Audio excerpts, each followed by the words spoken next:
नहमदुहु व नुसल्ली अला रसूलिहिल करीम अम्मा बाद फ़अऊज़ु बिल्लाहि मिनश्शैतानिर्रजीम बिस्मिल्लाहिर्रहमानिर्रहीम। प्यारे बच्चों, अस्सलामु अलैकुम। Forward public school e learning जमात शशा में खुशामदीद। आपका मज़मून है इस्लामियात। मेरा नाम इकरा आफ्ताब है। उन्वान है आपका बाब दोम में ईमानियात और इबादात। सबक नंबर 1, अल्लाह ताला पर ईमान। तो बच्चों, आज हम उसकी पढ़ाई और इसकी वजाहत के बारे में पढ़ेंगे। तो प्यारे बच्चों, आज का जो आपका उन्वान है वो बाब दोम से ईमानियात व इबादात से लिया गया है। सबक नंबर 1 अल्लाह ताला पर ईमान है, जो कि आपकी किताब के सफ़र नंबर 7 पर मौजूद है।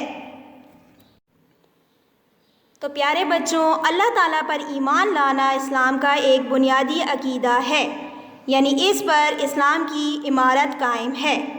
अल्लाह ताला पर ईमान लाने का मतलब इस बात पर कामिल का मतलब है मुकम्मल यकीन रखना कि अल्लाह ताला ही सारी कायनात का खालिक व मालिक है। खालिक का मतलब है बनाने वाला।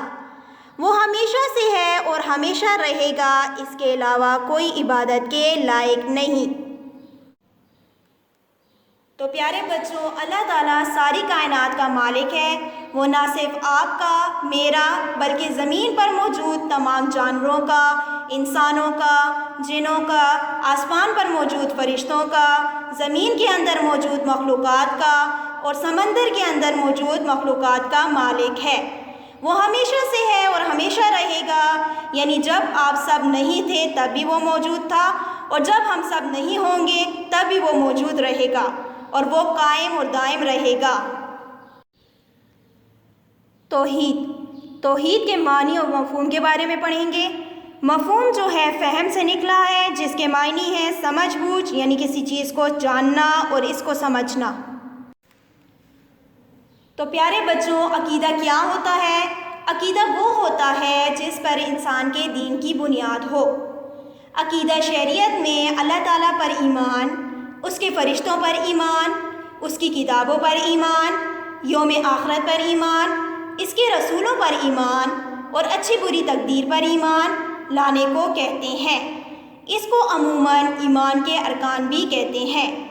तो प्यारे बच्चों, अगर इनमें से अगर एक चीज़ पर भी ईमान ना लाया जाए तो अकीदा ख़राब हो जाता है। मसलन रसूलों पर ईमान लाया जाए और फरिश्तों पर ईमान ना लाया जाए। तौहीद के लग़वी मायनी यानी लुग़त से लिए गए हैं। एक मानना, यकता जानना। दीन की इस्तिलाह में इसके मायनी है, इस्तिलाह के मायनी है मुराद या दीन की रूह से ये है कि अल्लाह ताला अपनी ज़ात और सिफ़ात में एक है और उसका कोई शरीक नहीं, यानी कोई हिस्सेदार नहीं। सिर्फ अल्लाह ताला ही इबादत के लायक है। इस्लामी अकायद में सबसे पहला अकीदा तौहीद का है। हमारे प्यारे नबी हज़रत मोहम्मद सल्लल्लाहु अलैहि वआलिहि वसल्लम ने जो तालीम दी है, इसमें सबसे ज़्यादा ज़ोर अकीदा तौहीद पर दिया गया है। तो प्यारे बच्चों, अब हम तौहीद की दलील के बारे में पढ़ेंगे। जब हम कोई चीज़ देखते हैं तो हमारा जहन खुद ब खुद इसके बनाने वाले की तरफ चला जाता है। इसी तरह जब हम कायनात को देखते हैं तो इस नतीजे पर पहुंचते हैं कि इसका भी कोई बनाने वाला है। तो प्यारे बच्चों, कोई भी अक्लमंद इंसान इस हकीकत का इनकार नहीं कर सकता। इसी तरह हम देखते हैं कि सारी कायनात का निज़ाम अच्छे तरीके से चल रहा है। सूरज, चाँद और सितारे अपने अपने मुकर्रर वक्त पर तुलू और गुरूब होते हैं। मौसम अपने अपने वक्त पर बदलते हैं और पौधे मुकर्रर वक्त पर फल फूल देते हैं। ये बेहतरीन निज़ाम वैसे ही वजूद में नहीं आया, बल्कि इसका एक खालिक मौजूद है। खालिक का मतलब बनाने वाला, और वही इस निज़ाम को चला रहा है। अल्लाह ताला का इरशाद है। तो प्यारे बच्चों, जैसे कि अल्लाह ताला कुरान मजीद में सूरह अंबिया की आयत नंबर 22 में फरमाते हैं, लौ काना फ़ीहिमा आलिहतन इल्लल्लाहु लफ़सदता, जिसका तर्जुमा है अगर आसमान और ज़मीन में अल्लाह ताला के सिवा और माबूद होते तो ज़मीन व आसमान दरहम बरहम हो जाते। درہم برہم کا مطلب ہے تباہ ہو جاتے۔ تو پیارے بچوں، قرآن مجید کی اس آیت سے معلوم ہوتا ہے کہ پوری کائنات کا الہ یعنی خالق و مالک اور چلانے والا ایک اللہ ہے۔ اگر ایک سے زیادہ الہ ہوتے تو کائنات کا نظام کبھی بھی نہ چل سکتا۔ تو پیارے بچوں، اب ہم عقیدہ توحید کے بنیادی اصول کے بارے میں پڑھیں گے۔ عقیدہ توحید کے چند بنیادی اصول ہیں جن میں سے کچھ درج ذیل ہیں۔